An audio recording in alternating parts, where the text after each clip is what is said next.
Hi guys, today we're going to take a look at Grimvale -4 for 130 plus night.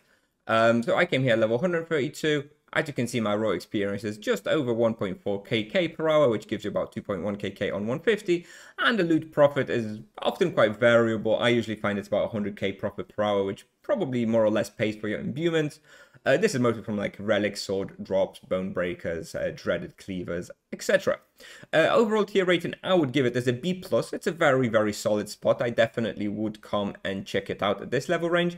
Alternatively, because those monsters are a little bit weaker to fire element, you can consider coming here somewhere around like level 200 once you've got your fire weapon, which is, I believe, Summer Blade and Sword. Phantasmal Axe at 180 and Axe. And the earliest club, I think, is Cobra Club. I don't remember what level it is. Either way, when you unlock your fire weapon, this place is very, very nice. But at that level range, you might have some better places. So something to consider. I usually come here at level 130 because by the time I've unlocked a fire weapon, I sort of don't really bother coming here because it's not good enough.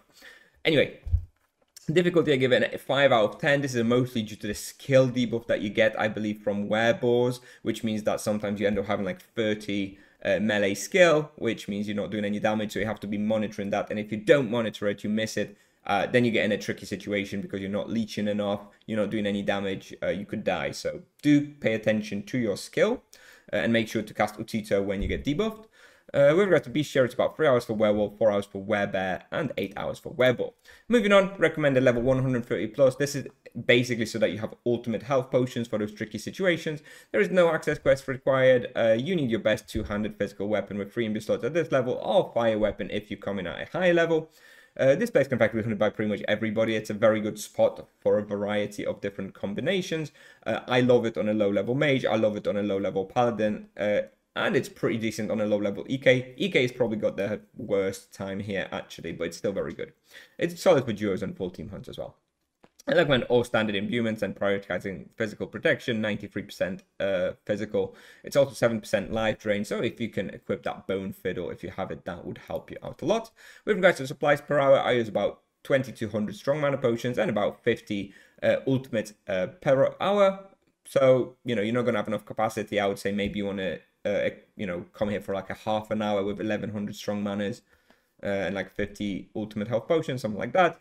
Charmed and Real NA at this level, and the character in video is level 132 EK with 108 sword skill with loyalty and no praise or charms.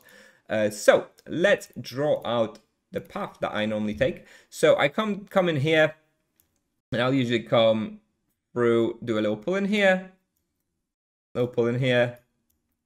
Then I'll sometimes do a little pull in here, but usually what I do is I'll run through the door and do a pull here.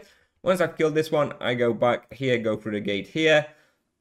Usually I try to sort of go in here and pull out a couple of werewolves from here. There's a couple of werewolves in this section, so I usually try to get those and usually end up doing the kill somewhere around here.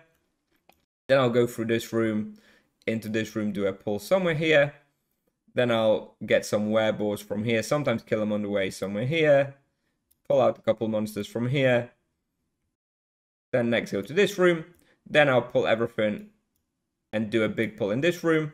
And then I sometimes go and do a little pull one floor above. So when you get to the staircase, you can consider, depending on how the respawn rate is on your world, how you're feeling it. If your respawn's not keeping up, when you get to the staircase here, you can go one level up and do just one little pull by the staircase. There's usually 4 or 5 monsters there, so you can do that. And then anyway, then I just do another little pull here by the entrance, and then I restart. And that's that. I really enjoyed this hunting ground. It's kind of like nostalgic for me. I do like hunting here.